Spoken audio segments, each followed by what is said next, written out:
Good evening, ladies and gentlemen. It's pretty late, but I want to get this Truth or Lie Thursdays going. Got a couple really good questions today, and once again, just wanted to let you know what Truth or Lie Thursdays is all about. Basically, it's something where just want to answer people's questions about the Bible, any doubts, any concerns, any beefs, any unbeliefs that you may have concerning the Scripture, concerning Jesus, concerning Christianity, concerning ministry.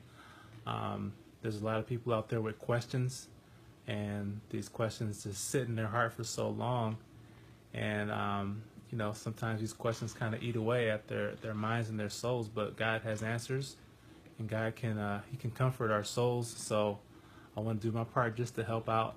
If you have any questions, inbox me on a Thursday or whatever, and or whatever day you want to, and then on Thursday I'll do some research and I'll try to get you an answer and put them on these videos if it's one that I think is interesting for the people. But anyway, our first question today is talking about God's permissive will. It says, I want to ask, where does the Bible speak of God's permissive will? This is something that was preached by a pastor. However, I cannot recall finding any evidence of it in the Bible.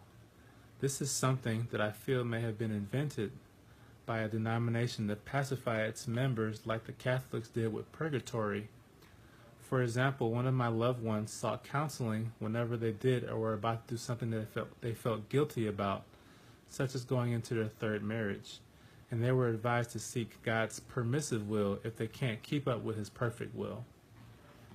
So that's kind of basically the question is asking about God's permissive will. Is that really in the Bible? Is that the Scripture? Or is that just something that denominations kind of made up to comfort people that were in disobedience to God? And my answer basically, the Bible does talk about God's, in Romans chapter 12, it talks about God's good, acceptable, and perfect will.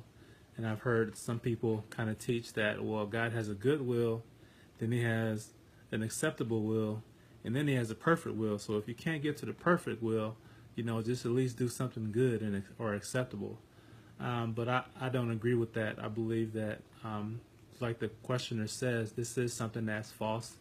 It's something that's been made up. If you actually look at the Scripture, good, acceptable, and perfect are all adjectives that describe one thing, God's will. So God's will is good, and it's acceptable, and it's perfect. So God's will is good because it requires us to do good actions. God is good. God is not good just because God is good because He does good things. He does good things for us. So if we're doing God's will, we're going to do something that's good. Also, God is acceptable because God's will is acceptable because He's the one that accepts it. And God's will is perfect because it perfects us and it makes us mature. So God's will is good, and it's acceptable to Him, and it's perfect, which means it matures us and it makes us perfect. It makes us into the image of Christ. And so God's grace is His power to do His will. So God's will is very important, and we can't water it down by saying, well, there's a permissive will and then a perfect will, or there's a good will, then an acceptable will, then a perfect will. It's all God's will, and His will is His goal for our lives. And His mercy is brand new every morning, so if we make mistakes, we don't have to sit there and condemn ourselves. But we can't water down His will because His will is good, it's acceptable, and it's perfect. And if we have the grace of God, we should be able to do His will because His grace is power. A lot of people confuse mercy and grace. Mercy covers your past. Grace empowers your future. So when you walk in the grace of God, there's the evidence of that grace is that He gives you the power to do His will.